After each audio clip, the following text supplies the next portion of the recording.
ሰላም። በዚህ ቪዲዮ የማወራችሁ ስለ ንጹህ የመጠጥ ውሃ ነው። ስንቶቻችሁ ናችሁ የቧንቧ ውሃ የምትጠጡት? ስንቶቻችሁስ ከወንዝ ከምንጭ ወይም ከሐይቅ የተቀዳ ውሃ ትጠጣላችሁ? ስንቶቻችሁስ የታሸገ ውሃ ገዝታችሁ ትጠጣላችሁ? እንግዲህ የመጠጥ ውሃ ጉዳይ ለሁላችንም ቅርብ የሆነ ጉዳይ ነው።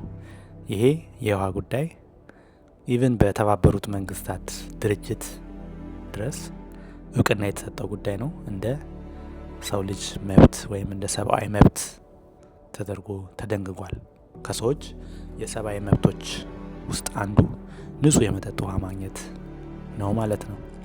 ይሄ ማለት እንግዲህ ውሃ የቅንጦት ጉዳይ አይደለም። ውሃ ለትርፍ የሚገበያዩት ሸቀጥም አይደለም። እኛ ጋር በተለይ ብዙዎቻችሁ እንደምታዩት ውሃ ትልቅ የንግድ ዘርፍ ነው። በጣም ብዙ ከተማ ላይ የሚኖሩ ብዙ ሰዎች የታሸገ ውሃ ገዝተው ይጠቀማሉ። ያ ማለት የታሸገ ውሃ የራሱ ችግሮች ቢኖሩትም ከብዙ ሰው በተሻለ መልኩ የውሃ አቅርቦት ያገኛሉ። ጉዳዩ ግን ውሃ ሸቀጥ መሆን የለበትም ከሚለው ጉዳይ ጋር ይጋጫል። ይህ አካሄድ ማለት ነው። ለምንድን ነው ያ የሆነው? ምክንያቱም ውሃ ራሱ ህይወት ስለሆነ፣ ህይወት ደግሞ አይሸጥም አይለወጥም፣ ሸቀጥ አይደለም። ነገር ግን ለቢሊዮኖች የሚቆጠሩ ሰዎች ይህ መሰረታዊ መብት አሁንም ድረስ የሩቅ ህልምና የዕለት ተዕለት ትግል ነው። የምንኖረው በውሃ በተከበበች ፕላኔት ላይ ቢሆንም በሰው ሰራሽ የውሃ ጥማት ቀውስ ውስጥ እንገኛለን። የውሃ እጥረት ትልቅ ማህበራዊ ቀውስ ነው። በተለይ ባደጉ አገሮች ሳይሆን እያደጉ ባሉ ወይም በደሃ ሀገሮች ላይ ማለት ነው። እዚያ ያሉ አንዳንድ አሃዛዊ መረጃዎች በጣም ያሳዝናሉ። ማሳዘንን ብቻም ሳይሆን የሰው ልጅ ስርዓታዊ ውድቀቱንም የሚያሳዩ ናቸው። ይህንን ልብ በሉ። ዛሬ በዓለማችን ላይ ወደ 2.2 ቢሊዮን የሚጠጉ ሰዎች ደህንነቱ የተጠበቀ ንጹህ የመጠጥ ውሃ አያገኙም። ከሳህራ በታች ባሉ የአፍሪካ ሀገራትና በአንዳንድ የደቡብ ኤሽያ ክፍሎች ይህ ቀውስ በትውልድ ላይ አስከፊ ጉዳት እያደረሰ ይገኛል።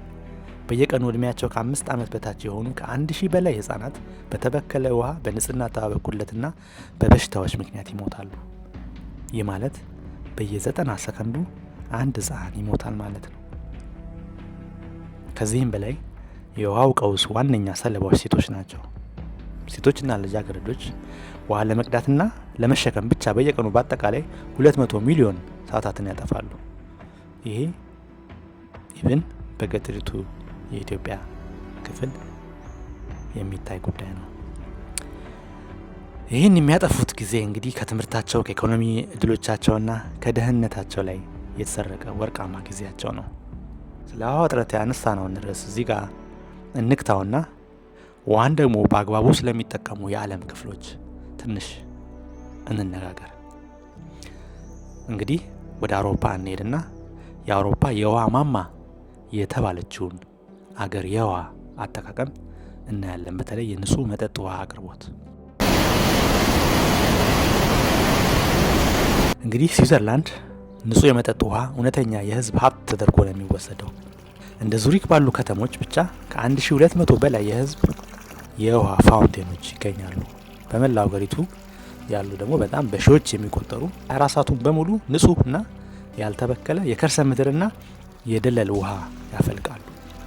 ይሄ እንግዲህ ለማንኛውም ነዋሪ የሆነ ጎብኚ ነፃ ነው። ጥራቱም በየጊዜው ከፍተኛ ቁጥጥር የሚደረግበት ነው። ከታሸገም ውሃ በብዙ ደረጃ የተሻለ ነው፣ በጥራትም በጣዕምም ማለት ነው። እንግዲህ የስዊዘርላንድ የውሃ ፏፏቴዎች አንድ ማህበረሰብ ውሃን እንደ ንግድ ምርት ሳይሆን እንደ መሰረተ ልማት ቅድሚያ የሚሰጠው ጉዳይ አድርጎ ሲመለከተው ምን ሊሳካ እንደሚችል ያው ማረጋገጫዎች ናቸው። በእርግጥ ስዊዘርላንድ የታሸገ ውሃ የለም ማለት አይደለም። የፈለገ መንገድ ላይ ሲሆን ውሃ የማይገኝበት ቦታ መጠቀም ይቻላል። ግን በመሰረታዊነት ደረጃ ግን ውሃ ለሁሉም ነፃ ነው።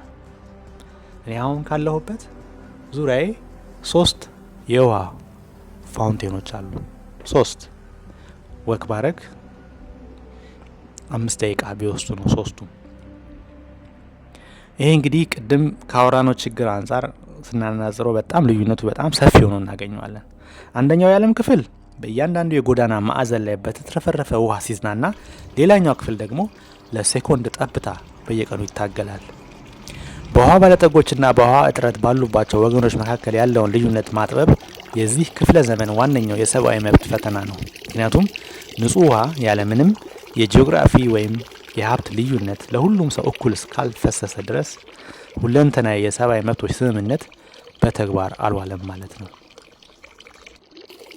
መሪዎቻችንም ለተለያዩ የልማት ስራዎች ብዙ ሀብት አፍሰው እንደሚሰሩት ሁሉ ንጹህ የመጠጥ ውሃ አቅርቦት ላይ በተቻለ መጠን አንገብጋቢ በመሆኑ እዚህ ችግር ላይ ብዙ ሀብት ፈሶ ዜጎች ንጹህ መጠጥ ውሃ እንዲያገኙ የሚችሉበትን መደላድል ሁኔታ መፍጠር ያስፈልጋል በማለት መልእክቴን እዚህ ጋር አቆማለሁ። ስላዳመጣችሁኝ አመሰግናለሁ። ቸርን ሰንብት።